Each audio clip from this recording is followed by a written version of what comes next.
A woman in Tokyo once moved from a large family house into a small apartment. Her daughter came to help. She opened one cupboard and found only 3 bowls, 3 cups, one rice pot, and a small emergency box. She looked at her mother and said, "Where is everything else?" The mother smiled and pointed to an empty shelf. Then she said, "That space is not empty, it is holding my peace." That sentence may sound simple, but it contains a powerful way of living. Many people fill their homes with things they may need one day. One more pan just in case. Old clothes, just in case. A broken lamp, just in case it can be fixed. 5 plastic boxes, just in case something needs to be stored. Food no one plans to eat, just in case visitors come. Soon, the home becomes full. But the strange thing is this: the more just-in-case items we keep, the less prepared we often feel. We cannot find what we need. We buy the same thing twice. We feel tired when we open a cupboard. We move objects from one room to another, but nothing truly leaves. The home becomes a waiting room for decisions we do not want to make. Japan is famous for small homes, careful storage, and respect for space. Of course, not every Japanese person lives in the same way, but many Japanese homes teach one clear lesson: preparation and clutter are not the same thing. You can prepare for real life without storing every possible future. You can keep what is useful without turning your home into a warehouse. You can respect an object without keeping it forever. And you can let go without becoming wasteful. In this video, we will look at 8 things many smart Japanese households do not keep only because they might become useful someday. These are not strict rules. They are small decisions that protect time, money, energy, and peace. And the last one may be the most important because it changes the way you see every object in your home. Number 1, they do not keep too many duplicates. Open your kitchen drawer. How many wooden spoons do you really use? How many cups do you reach for every week? How many knives are sharp, comfortable, and easy to clean? Many homes are not crowded because of one large item. They are crowded because of small copies. 3 peelers, 6 water bottles, 10 shopping bags, 4 pans that do almost the same job. We tell ourselves, "I may need another one," but often the extra item does not save us. It hides the good item. A simple Japanese-style home usually gives each object a clear job. One good knife is easy to find. One strong pan is easy to wash. A small number of cups is easy to store. The goal is not to own as little as possible. The goal is to remove competition between objects. When 5 items do the same job, you must choose every time. You open the drawer and think, which one should I use? Which lid fits? Which bottle does not leak? Which pan is safe? This small thinking looks harmless, but it repeats every day. It creates tiny drops of stress. The Japanese lesson is simple. Keep the best version. Keep the number your life truly needs. Let the rest go. This does not mean throwing useful things away without care. Give them to someone. Sell them. Donate them.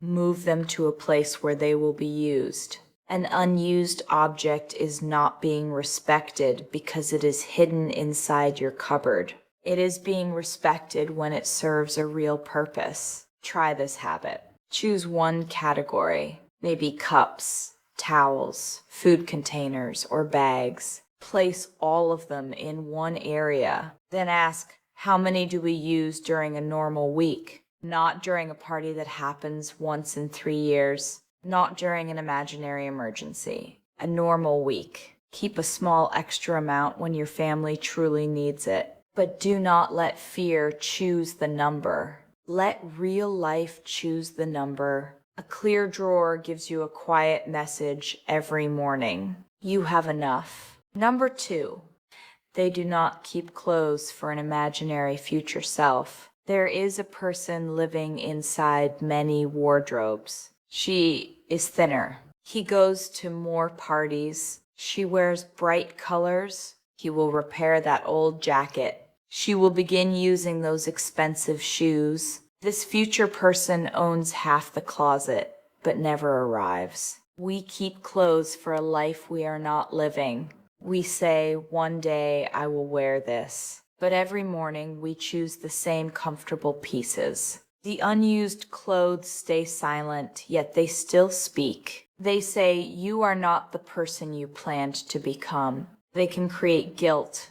They can make getting dressed harder. They can make a full wardrobe feel empty. A practical Japanese approach focuses on the life happening now. What fits now? What feels good now? What works for your daily routine now? This does not mean giving up on growth. It means not forcing your home to carry every possible version of you. Keep a few special items for clear events, a formal outfit, a winter coat, clothes for work, exercise, worship, or family gatherings. But be careful with clothes that have no real place in your calendar. A dress is not useful because it was expensive. A shirt is not necessary because it was once beautiful. Clothes serve your body and your life. Your body does not exist to serve old clothes. Here is a simple test. Touch each item and finish this sentence. I wear this when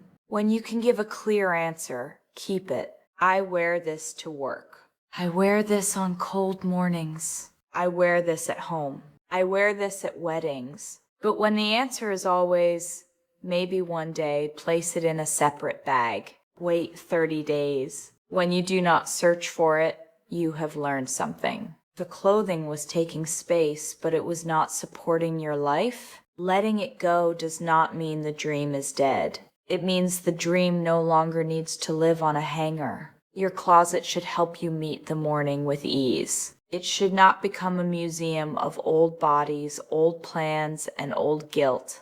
Number 3, they do not store broken things without a repair date. A broken chair in the corner, a clock that stopped, a fan that makes a strange sound, a bag with one damaged zip, a phone that may work after repair. These objects are dangerous not because they are broken, but because they keep a decision open. Every time you see them, your mind remembers unfinished work. I should fix that. I should call someone. I should buy the part. I should watch a repair video.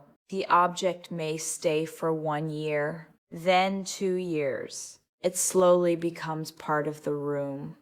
This is common in many homes because throwing things away feels wasteful.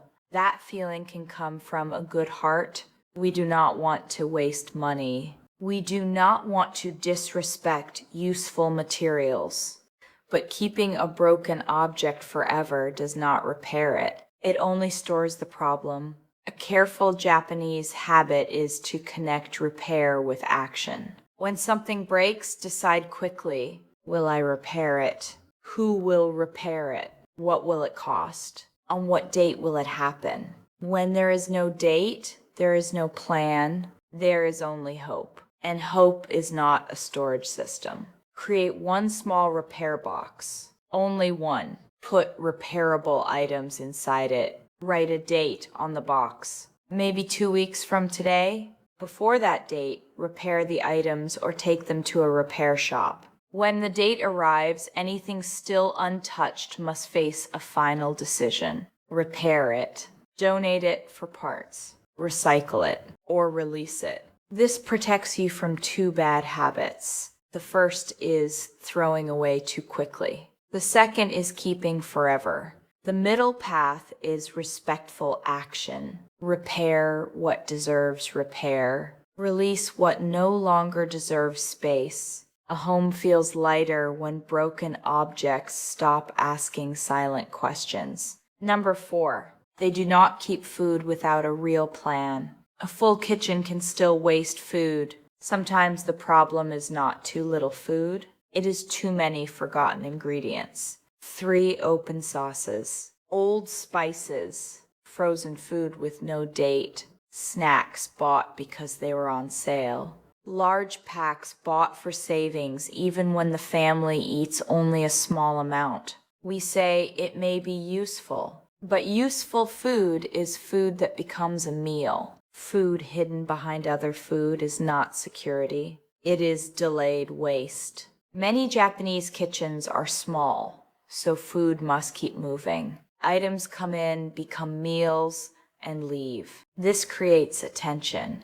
Before buying more, people often check what is already there. Before opening a new pack, they finish the old one. Before storing leftovers, they decide when those leftovers will be eaten. This simple movement keeps the kitchen alive. Try the front row rule. Place food that must be eaten soon at the front. Place new food behind it. Choose one shelf called Eat First. Every time you cook, begin there. Also, stop buying food only because the price is lower. A large pack is not cheap when half of it is thrown away. A special offer is not saving when it creates pressure. Buy for your real appetite. Buy for the number of people in your home. Buy for meals you can name.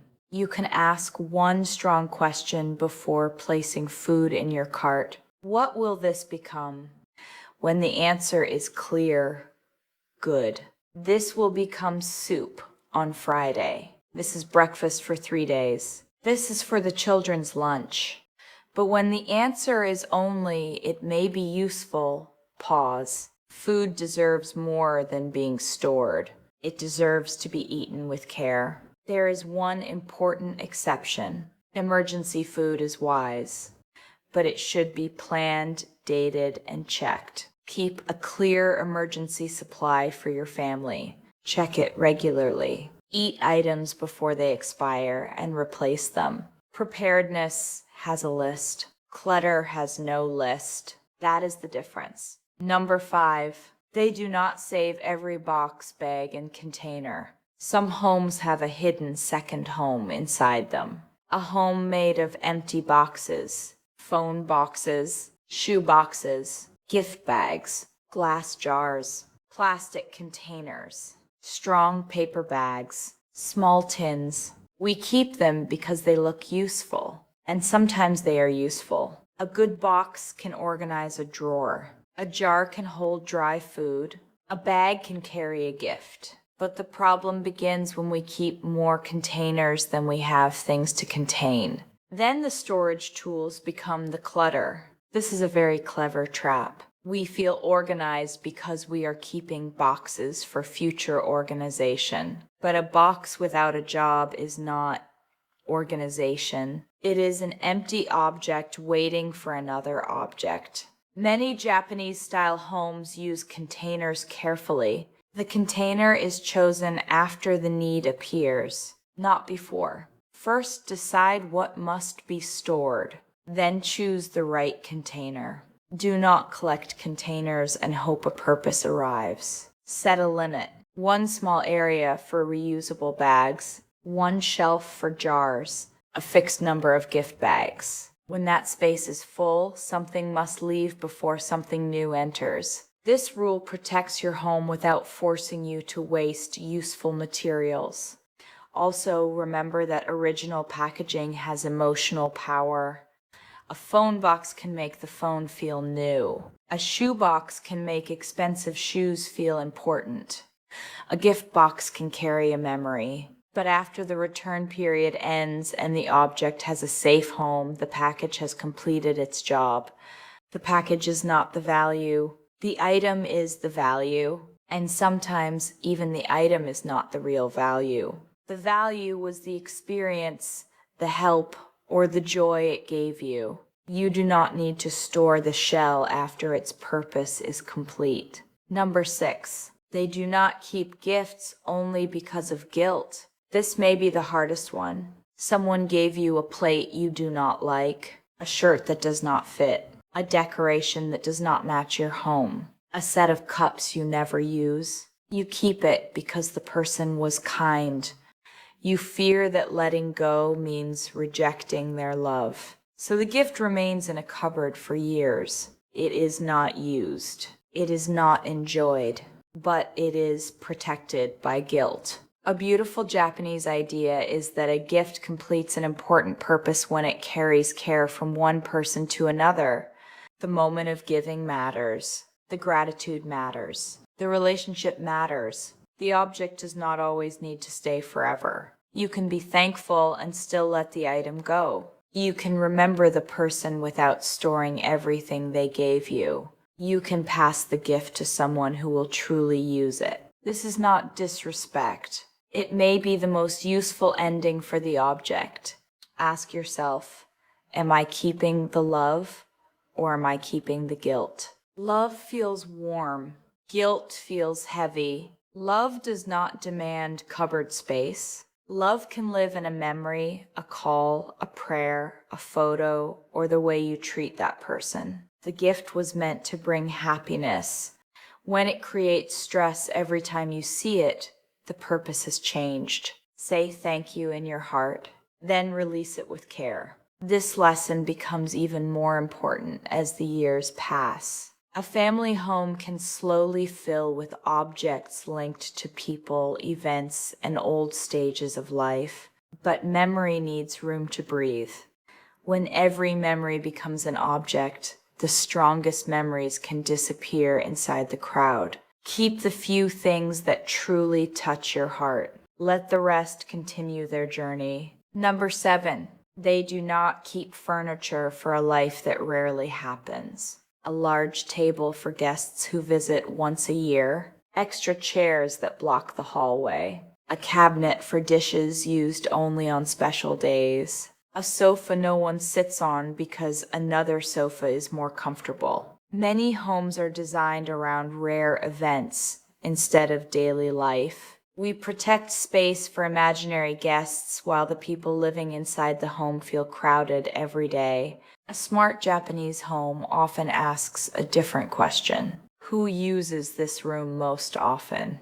What happens here every day? Then the room is built around that truth. A floor area may stay open. A table may fold. A chair may serve more than one purpose. An item may move easily when needed. This creates flexibility. The room can change with the day. It can be a dining area in the evening, a work area in the morning, a place for children to play in the afternoon. Open space is not wasted space. Open space is useful because life can happen there. Before keeping a large item just in case, measure its true cost, not only its price. How much floor does it take? How often do you clean around it? How often do you move it? Does it make the room dark? Does it stop people from walking freely? Does it force you to keep other things? Furniture has a long shadow.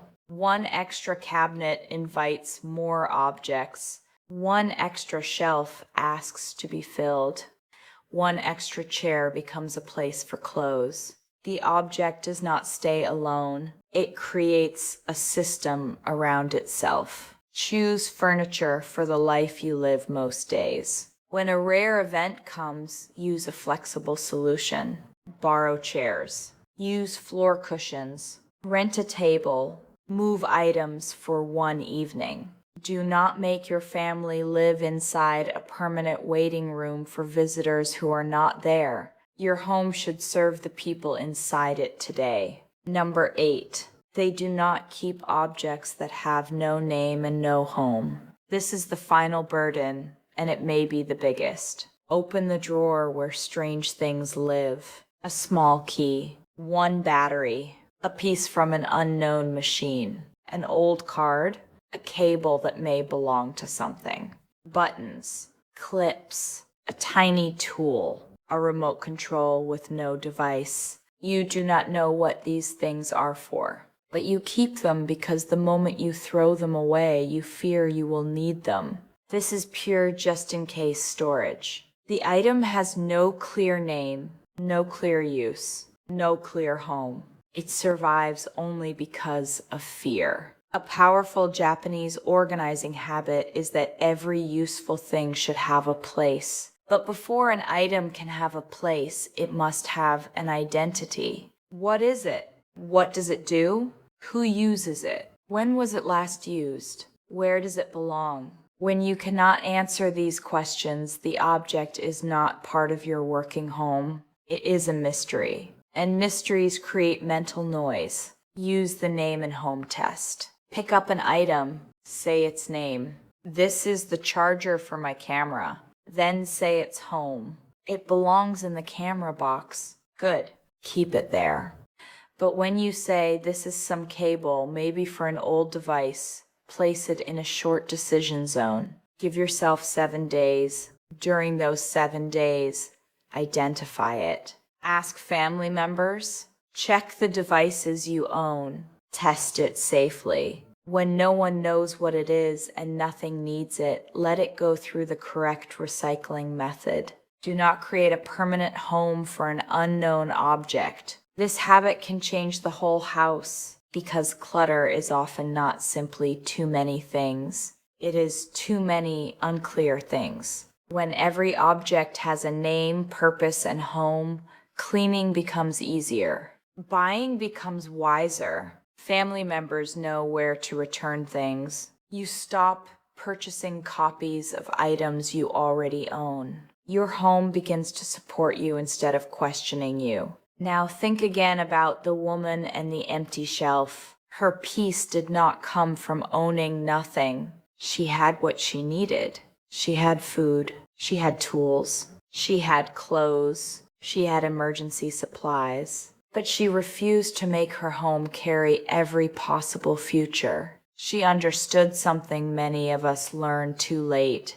Space is also something you own. An empty shelf is useful. An open floor is useful. A quiet drawer is useful. Room to move is useful. Room to think is useful. Room for a new season of life is useful. When every corner is full, the future has nowhere to enter. This week, do not try to clean your whole home in one day. Choose one just-in-case area, one drawer, one shelf, one cupboard. Pick up each object and ask 3 simple questions. Do I use it? Do I have a real plan for it? Does it have a clear home?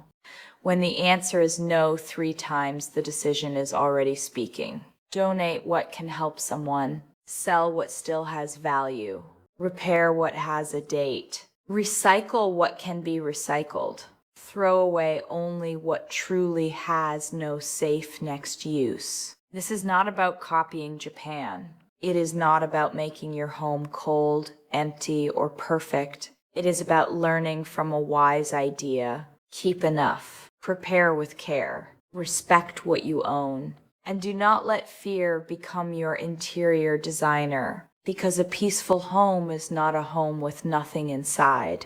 It is a home where nothing unnecessary is quietly controlling your time, your movement, or your mind. The goal is not emptiness. The goal is freedom. And sometimes freedom begins with one object in your hand and one brave sentence. I do not need to keep this just in case.